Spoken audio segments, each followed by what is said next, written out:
5 intense days of Formula One testing in Barcelona have now come to an end, and for the first time, we've seen what the new 2026 cars and teams really look like out on track. It's been a week full of surprises. Some teams have looked immediately strong, while others have struggled to find their rhythm. So now, let's go team by team and break down how they performed. We'll look at lap times, reliability, and the key problems each team faced during the week. First up, Mercedes. And if there's one team leaving Barcelona with confidence, it's Mercedes. They've been the clear benchmark throughout the test, setting the fastest lap times and completing more laps than anyone else.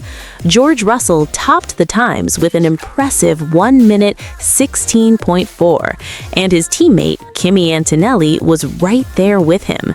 The Mercedes W7 looks fast, stable, and easy to handle.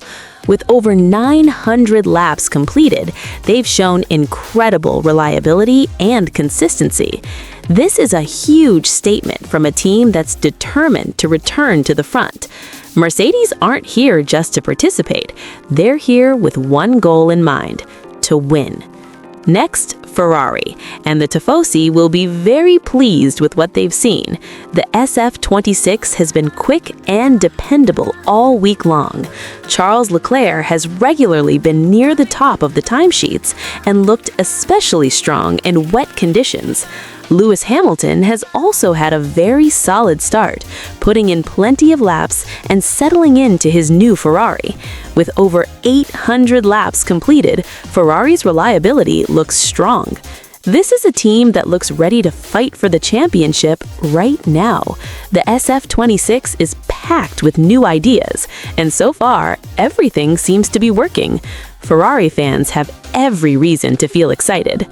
Next up, McLaren. It's been a mixed week for the reigning champions. They arrived late, only starting their testing on Wednesday. Lando Norris had a steady first day, but on Thursday, the team ran into a fuel system problem. The car had to be stripped down to fix the issue, costing them valuable track time. But they bounced back on Friday, with Oscar Piastri setting the second fastest time of the morning. There's still work to do, but McLaren clearly have a quick car. They know how to win, and this is a team that's used to being at the front. Once they solve their problems, they'll be a serious threat this season. Alpine are next, and they've had a quiet but productive week. They haven't set any headline lap times, but they've been consistent and focused on long runs. Pierre Gasly and Franco Colapinto have both spent time in the car collecting important data. Alpine will be satisfied with their progress so far. They may not be the fastest right now, but they've built a strong base to develop from. That could make them a dangerous dark horse as the season goes on. Next, Haas, and they've been one of the surprise stories of the test. The team has been extremely reliable, completing a huge number of laps. Esteban Ocon completed 154 laps on the first day, the most of any driver. Oliver Bearman also impressed, running over 100 laps on Friday morning. The car may not be the quickest, but it's solid and dependable. Haas will be very happy with their work this week. In Formula One, finishing races is half the battle, and Haas have shown they have a car that can go the distance. Now, Red Bull, and for them, it's been a difficult week. They started strongly, with Ishaq Hadjar setting the fastest time on day one, but things quickly went downhill. Ishaq Hadjar suffered a heavy crash on Tuesday, and later that day, Hadjar suffered a heavy crash. The team spent most of Wednesday repairing the car, and since then, they've been playing catch-up. Red Bull are a team that's used to winning, so this has not been an ideal start. They have a lot of work to do to get back on track, and right now, they're clearly on the back foot.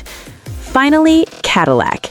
It's been a tough introduction to Formula One for the new team.